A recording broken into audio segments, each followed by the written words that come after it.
Il était une fois une femme qui n'avait pas d'enfant. Elle est allée une fois à une bonne sorcière pour obtenir de l'aide. La femme a dit qu'elle rêvait d'un enfant. La sorcière lui a donné une graine et a ordonné de la planter dans un pot de fleurs.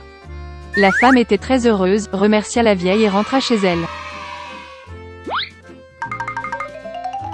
À la maison, elle a planté une graine, l'a arrosée et a commencé à attendre patiemment. Bientôt, une grande fleur merveilleuse, comme une tulipe, poussa dans le pot.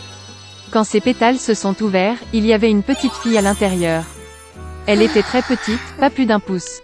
Par conséquent, la femme l'a appelée Thumbelina.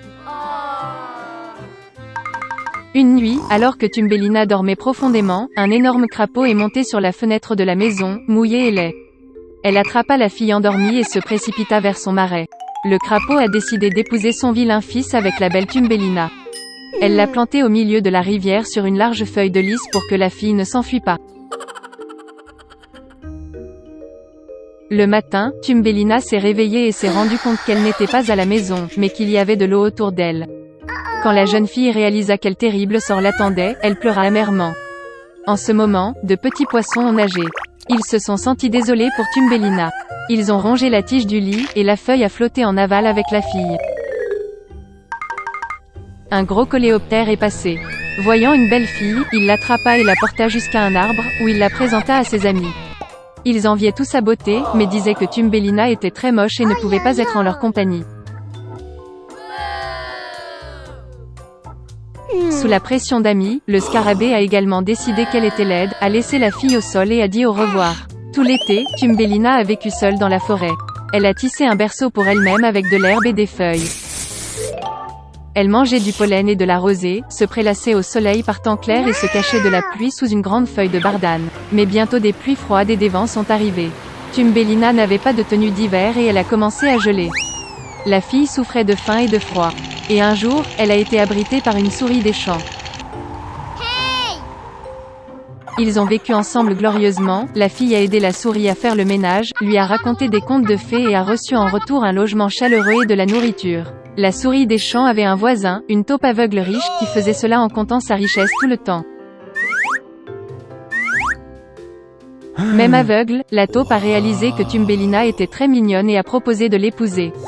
Mais la fille n'était pas du tout heureuse à ce sujet, elle n'aimait pas la taupe ennuyeuse. Une fois, marchant le long des souterrains, Thumbelina a vu une hirondelle blessée, qui a failli mourir du froid. Oh non! Tout l'hiver, elle s'est occupée de l'oiseau malade et au printemps elle l'a guéri. Avant le mariage, Thumbelina a demandé à la souris de la laisser monter à l'étage pour enfin admirer le soleil. Lorsqu'elle est sortie du trou de la souris, elle a vu une hirondelle qu'elle a guérie.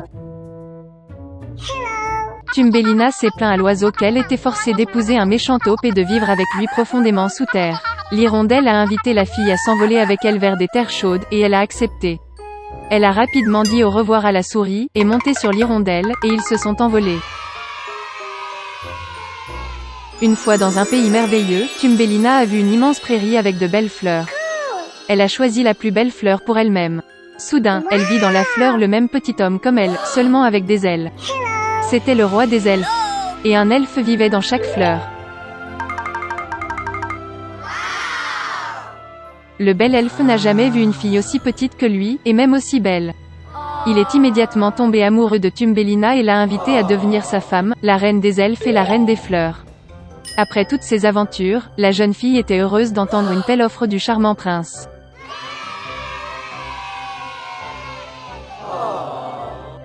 Elle a accepté avec joie.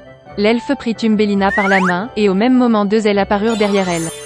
Maintenant, elle est devenue la reine des elfes. Et depuis, ils ont vécu heureux pour toujours.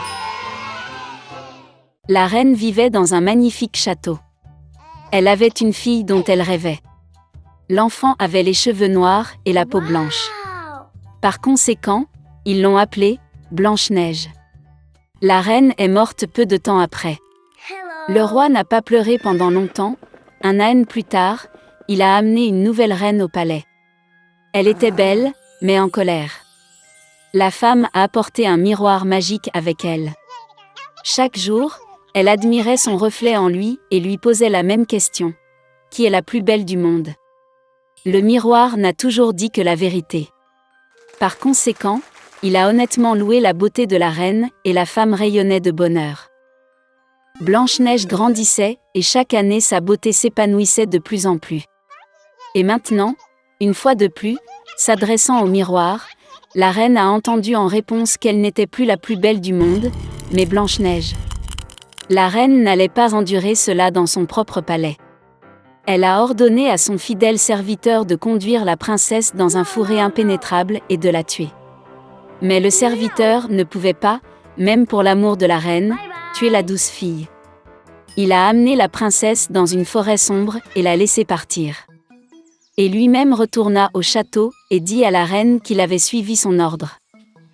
Pendant longtemps, la princesse a erré dans la forêt. En chemin, elle était aidée par toutes sortes d'habitants de la forêt. Blanche-Neige était très gentille avec eux et ils sont donc devenus de bons amis. Vers le soir, la princesse est tombée par hasard sur une petite maison. Elle y entra et vit qu'il n'y avait personne dans la maison. La table était dressée pour cette personne, et il y avait 7 lits bébés dans la chambre. Et tout dans cette maison était très petit. Par conséquent, Blanche-Neige s'est rendue compte que cette petite personne vit ici. Après un long et difficile voyage, elle se coucha sur l'un des lits et s'endormit profondément. Les 7 nains sont rentrés chez eux tard dans la nuit. Ils ont été très surpris par l'apparition d'un invité inattendu. Dormir Blanche-Neige était si charmant que les nains ont décidé de la laisser dormir et ne l'ont pas réveillée. Le matin est venu. Blanche-Neige s'est réveillée, a vu les 7 nains et a eu peur. Mais ils étaient affectueux avec elle, et la fille a raconté son problème. Ils ont tout de suite aimé Blanche-Neige et les nains l'ont invitée à rester avec eux. De plus, elle a accepté de s'occuper de la maison, cuisine, lavage et nettoyage. Chaque matin, les gnomes allaient dans les montagnes pour extraire de l'or et des pierres précieuses, et revenaient tard dans la nuit. En partant pour le travail, ils ont averti Blanche-Neige afin qu'elle ait peur de la méchante belle-mère et n'ouvre pas la porte à des étrangers. À ce moment, la reine, comme d'habitude, se rendit dans la pièce secrète pour parler au miroir magique. Mais le miroir a soudainement dit qu'elle n'était pas la plus belle du monde, mais Blanche-Neige. Que la princesse est toujours en vie et vit avec les gnomes dans la maison. La reine est devenue très en colère et a décidé de s'occuper elle-même de Blanche-Neige.